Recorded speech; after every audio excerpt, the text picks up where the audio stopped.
how to switch to a private account on Instagram. Hello everyone, I am Bishaka and welcome to our channel. Now, let's get right into the tutorial. Firstly, go ahead and open the Instagram application on your device and make sure you are signed in.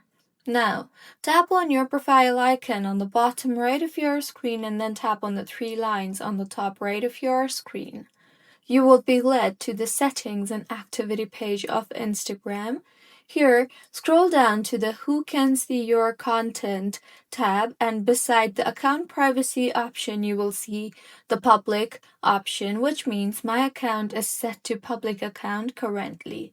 So, tap on the Account Privacy option and then go ahead and toggle on the Toggle button for Private Account, and in the confirmation that appears, tap on the Switch to Private Account option, and with this, no one can reuse your content.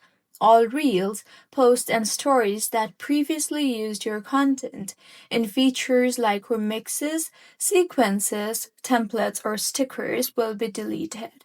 So, this is how you can switch to a private account on Instagram. If you find this tutorial helpful, please like the video and do comment if you have any queries. Also, do subscribe to our channel for more helpful tutorials like this. See you on the next one.